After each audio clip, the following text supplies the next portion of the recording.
Hey everybody, welcome back to Taskmaster is Wonderful. I'm Eric and today I am finally talking about Taskmaster Series 15, Episode 4, How Heavy is the Water? This series, as always, stars Taskmaster Greg Davies and his assistant, little Alex Horne. And this series contestants are Frankie Boyle, Ivo Graham, Jenny Eclair, Kiell Smith-Bynoe, and Mae Martin. Before I get into the episode itself, let's take a closer look at Ivo Graham. He was the youngest ever winner of So You Think You're Funny in 2009 and has been performing and writing stand-up ever since. He has appeared on many TV shows including Mock the Week, QI, and Have I Got News for You. He also hosts a podcast alongside Alex Keeley called Gig Pigs, where they attend and discuss a concert with a guest each episode. So this week's episode title, How Heavy is the Water, comes from Kiell. So first, we have the prize task. And let's have a listen to what Casey from Taskmaster Down Under podcast has to say on this week's Taskmaster Down Under podcast prize task report. Hi, it is Casey here with the Taskmaster Down Under podcast weekly prize task report. Does that sound right? So this week we had the most fun thing to wear on your head that you're not supposed to wear on your head. I mean, what a prize task. I am absolutely baffled. I must say I really enjoyed the goldfish bowl. I know a lot of people didn't, but I thought that was great. I don't think that you can have like a child catcher as a fun thing to wear on your head, maybe. I don't know. To be honest, I'm not going to wear a blow-up doll on my head. I don't even think I can remember what the others bought. But either way, my prize task would be shit. All I've come up with is like a tray, like a hat with a tray on top that you can carry like meat or drinks or something on. Like a charcuterie board on your head. Yeah, that's a 1-pointer from me, and I've disappointed myself. Don't worry about it. Thanks, Casey. I think a charcuterie board on your head would be pretty fun and also should not be on your head because it's not, it doesn't even have like a bowl shape like those, like the nacho sombreros. So you're going to have to be constantly keeping it balanced so that all the meat slices don't slide off. But that is part of the fun. I could see that scoring really well in this. I thought that off the top of my head, I thought I would bring my chinchilla because she is very fun to have sitting on my head, but probably should not be, especially around people, because she could jump off and possibly get hurt from falling a very long distance, a relatively long distance compared to how far she usually jumps down off of things. But I also wouldn't want to give her away. And I also think living things aren't allowed. So instead, maybe like a sprinkler or something. Honestly, I'm reading off of the notes that I wrote 3.5 months ago, and I am not really sure what I meant by that. I think like a lawn sprinkler. I think it's kind of fun, I guess. I don't know.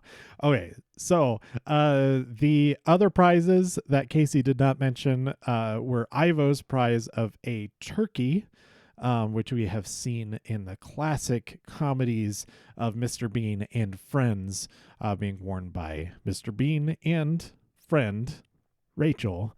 It's just gross. It is not fun, and they discuss as much. And then the other one was Jenny's tea cozy that looks like a traffic cone. And yeah, that was pretty fun. My scores were 5 points to Mae for their blow up doll duplicate of themselves. 4 points to Jenny for that tea cozy. 3 points to Kiell for the fishbowl. 2 points to Frankie for the Sylvanian family.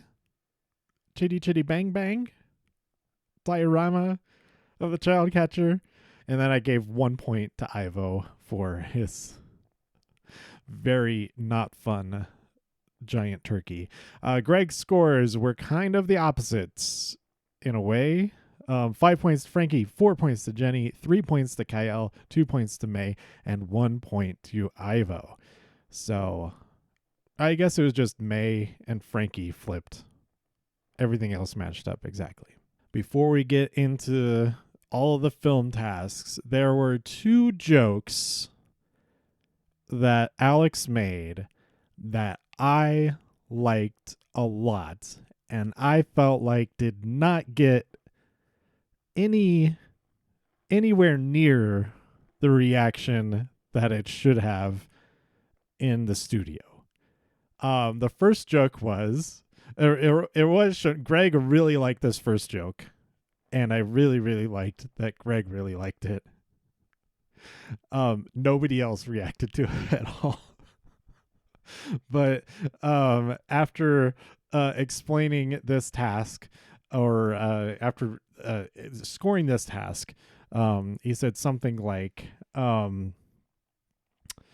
going to want to wish that you had 5 heads, like some type of offspring of Cerberus and Zaphod Beeblebrox.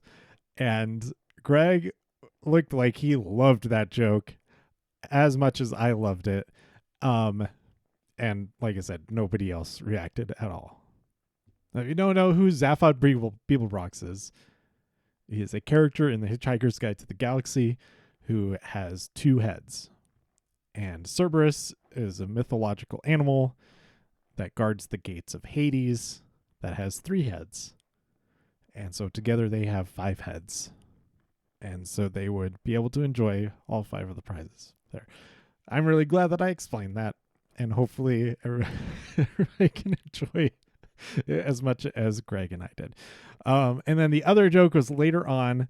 I think Kiell said something about Mae maybe doing something. And then Alex goes, you don't have to say Mae maybe. You can just say maybe. Absolutely no reaction from anyone.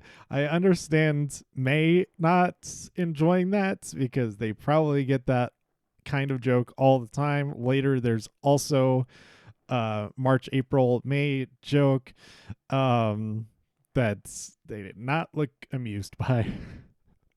But I really like that joke, and I thought it deserved a little bit more reaction from anybody else at all. But anyway, okay, so on to the filmed task number 1. We have 3 drum sets side by side outside the front door of the house. The task is strike the most drum skins and cymbals with a single throw of a bouncy ball.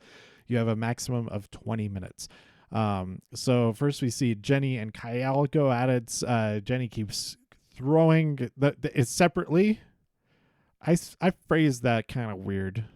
First, we see Jenny and Kiell make their attempts at throwing their balls. That was not much better. Jenny, she keeps throwing one ball at one drum. She ends up with 6 or 7 hits. Kiell rearranges the drums very slightly. He thinks that he's gotten 7 hits, but a couple of those hits hit not the skin part of the drums, so he only got a total of 5. Then Frankie and Ivo are shown side by side. Frankie arranges the drums in a whole row, like descending all the way down to the ground, the cymbals flat on the ground, and it works extremely well. He gets 8 hits with one throw. Then Ivo, he drags all the drums over to the Greg statue, uses so much of his time and energy doing that, and he scores a murky 4 hits, but probably it was probably 3. And then we see the genius of Taskmaster this season, I think. Mae Martin. They tie the ball to a string and bounces it off of a bunch of the skins, starts playing a little tune with it, drum after drum, cymbal after cymbal, and then it leads to an argument over the definition of a throw. Greg eventually allows the attempt, and Alex, it really enjoys looking up all of the definitions of what is a throw and what is a swing and all that kind of thing. So Ivo, with his murky 4, gets 1 point. Kiell gets 2 points. Jenny gets 3 points. Frankie gets 4 points. And Mae gets the full 5. Next up, we have the film task, which is make the fastest egg boat. Your egg boat must look like a boat and transport an egg. If your egg boat sinks or loses its egg, you are disqualified. You have 3 minutes to order 5 materials and then 15 minutes to make your egg boat. Also, all of your materials must start with the same letter, and you can't order anything boaty. So, in that task description, I think I've written down what was read. It does not explain how the boats are going to be fast. Like, maybe it's implied, but obviously they're not providing any kind of propulsion for these boats with their builds. So I wonder if that had been specified, that some of the designs would have been made a little bit better. And nobody really made a sail. Kiell put that big balloon on the boat, which kind of acted as a sail. But yeah, I don't know. That's an interesting thing. So Frankie makes his out of paper, plasticine, plastic, plant, and picks. Toothpicks? I think it's toothpicks. Mae makes theirs out of polystyrene, plastic, inflatable water wings, paperclip, paper, and precious tape.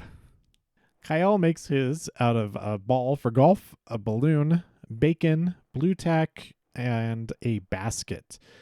He asks, how heavy will the water be, so that he can kind of gauge how heavy he can make the boat, I guess. I think what he okay, so I've watched this episode 3 times now, maybe 4. But I think maybe what he was trying to ask is like, how turbulent will the water be? Like how much what like how heavy of a current will it be? Like, that is a word that you would say it has a heavy current. I think. So I think that's maybe what he was asking. Because he like kind of clarifies, is it still water? So there you go. It's not as dumb as a question. The more that I thought about it, it is not a dumb question. It's just missing a couple of words to clarify what type of heavy. It's still really funny though.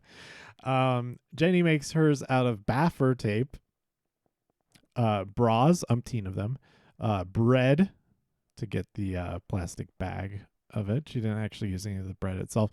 Bungees, brown paper, and a bucket. Wait, that was 5? That's 6 things. Wait a second. Did she get away with making more things? Maybe. 1, 2, 3, 4, 5. That is 6 things. I don't know. Ivo got balloons. A lot of there's three of them got all B's, and then the other 2 had all P's. Interesting. And a B is just a flipped around P when you think about it, lowercase anyway. Balloons, banana, balls, ping pong, blue tack, and a book. Ivo also smashes the egg while he is trying to test out his construction. So that didn't affect his score at all. That was not part of the task to handle an egg or to keep it from breaking. Just that when it would race, that it would not fall out of the boat. But that all took place way after they actually built them, because all 5 of them had to be built to be able to be raced down the river. So we see Alex Horne in the middle of a little stream with all 5 of these fast egg boats. He sets them on their way. Frankie's boat finishes first, but then we're shown that the egg fell off immediately at the start of the race. And he explains, well, I had essentially just wrapped an egg in paper. So Frankie gets 0 points. So the next to cross the finish line was Kiell. He gets 5. Jenny gets 4. Ivo gets 3. And Mae gets 2. So that brings us to film task number 3. Bingo. There are 9 tasks on a grid. Each square on the grid has a number. There is 1 task on the plinth, and they read it that the first to complete a line or 4 corners wins. Your time starts when someone shouts bingo. Okay, so the 9 tasks, the 9 possible tasks were number 22, throw each of your shoes onto a different roof. Number 57, sit in the shed for 3 minutes and think about what you have done. Number 4, get fully in the sleeping bag, then get out of the sleeping bag, then put the sleeping bag fully in the sleeping bag. Number 63 was make the bingo bin go out of the main gates. And as it turns out, it is filled with water. Deceptively simple, made much more difficult by all of that water. Number 38 was put exactly 4 pints of water in the pot. Number 29 was scream, I have been in all 4 rooms of the house, in all 4 rooms of the house. Number 53 is get a banana down from the tree. Number 60 was pop all but 1 bubble on the bubble wrap. And number 30 is speak to John. So some of the creative solutions or not so creative non-solutions were Kiell got a John on a customer service line. That has to be purely luck, because there's no way you can just ask for a John when you call a company for customer service. Maybe you could, I suppose. Mae spent about 20 minutes of their time on just the bubble wrap. Jenny got the banana sign, but not the actual banana. There was a whole discussion about that because Frankie did the same thing.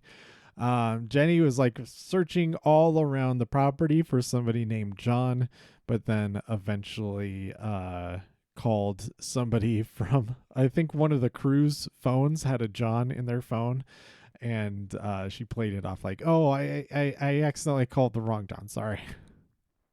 I was just borrowing his phone. Also, she placed her shoe on top of the caravan instead of throwing it, I think. And there's some discussion about that, but shade was thrown right back at Mae for the definition of throwing things. Frankie throws the bin over the front gate, an amazing image. And a creative solution to the bubble wrap is that he used fire to do that. And then we see Ivo, who has a real rough time. He does skip some tasks, which could have been a very beneficial strategy because it didn't seem to penalize him as far as like all of the tasks times to keep running, which I thought might have been a thing. But when he gets to the point of doing the sit in the shed for 3 minutes task, he goes to the caravan and does not realize it until he gets back. And Alex says, are you sure you did that? And then he ends he ends up calling his family doctor, I think, who is the only other person he could think of who's named John, because the other John that he tries to call was not available when he called. But he has a very polite conversation. It really reminded me of Luke with the call your oldest relative, I think. Call an or older. I didn't think it has. I don't think it had to be your oldest relative, but try to get your. I think the task was call an older relative and get them to hang up the fastest. It really reminded me of that because he was being very polite, having like an actual conversation with them, and like, oh yeah, tell the kids hello, or all that kind of stuff. And Alex is like, the time doesn't end until you shout line. And he's like finishing the phone call instead of like, he could just shout it while he's still on the phone, but he doesn't want to be rude like that. And yeah, I really like that. And you know, he was cutting it close. He was only like 46 seconds ahead of Mae. So all right, the whole banana sign thing. Getting to that, Jenny and Frankie were each penalized 1 point. I don't think they should have lost points if it didn't contribute, if that task did not contribute to their finished line, because apparently the unfinished tasks did not seem to add time to their total. So if that was the case, Frankie's line did not use the banana sign or the banana task, which was number 53. But Jenny's line did include the 53.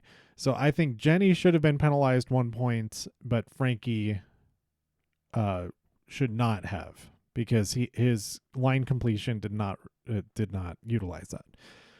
So yeah, I think Jenny and Frankie should have had 4 points from this task. It doesn't matter at all. But Jenny, with a time of 8 minutes and 12, got 4 points. Frankie and Kiell each got 3 points with times of 14:38 and 20:30. Ivo got 2 points for a time of 25:27, and Mae got a whopping 1 point for the time of 26 and 13 seconds. Why did I say the times like that? I don't know. Anyway, that brings us to the live task. Pour your sand into the other bottle. Slowest to pour the sand into the other bottle wins. You must pour your sand from at least a foot above your other bottle. If there is a break in your sand stream, you are disqualified. They each have a little table with a bottle on it with a funnel, and their other bottle that has all the sand in it. Each one has a different color of sand, and then there's a black backdrop behind them to both more easily see the sand and to have a visual indicator of being at least a foot above the bottles. So that is a really nice setup for this. And it's a real shame that everybody failed. It's one of those things that's even if just one person poured it very quickly but nonstop without any breaks, they would have gotten a full 5 points. So Kiell breaks his stream at approximately 3 seconds into the task, which they had 2 seconds of leeway for the stream to begin. So basically immediately. Also, Mae breaks their stream at the same time. Then 7 frames later, Frankie breaks his stream, and 2 seconds after that, Ivo breaks his. Now, Jenny broke her stream, but it was because she was reacting to something that Alex said to her. And I thought that was pretty unfair. And it was heartbreaking to see. Anyway, they all got 0 points, and Jenny won the episode anyway. Jenny had 15 total points, followed by Kiell with 13, then Frankie with 12, Mae with 10, and Ivo with 7. It's not looking that great for Ivo. So overall, another classic episode. It's laced with all kinds of art therapy. Every single one of these tasks looked like it would have been a lot of fun. The bingo one, there were a lot of fun parts of that one, but it would have been pretty stressful, but I think all of the parts of it would have been really fun. So once again, thank you to Casey for the Taskmaster Down Under podcast prize task reports. Go and listen to her show over at TMDU Podcast on Instagram and Twitter. You can follow this podcast at TIW Podcast on those same platforms, and also at tiwpodcast.com. Be sure to subscribe on your podcatcher of choice, whether that's iTunes, Spotify, or Amazon Music. Somehow that is a place you can listen to podcasts. Did you know that? I don't think anybody knows that. Anyway, thanks so much for listening, and I'll see you next time here on Taskmaster is Wonderful. Bye.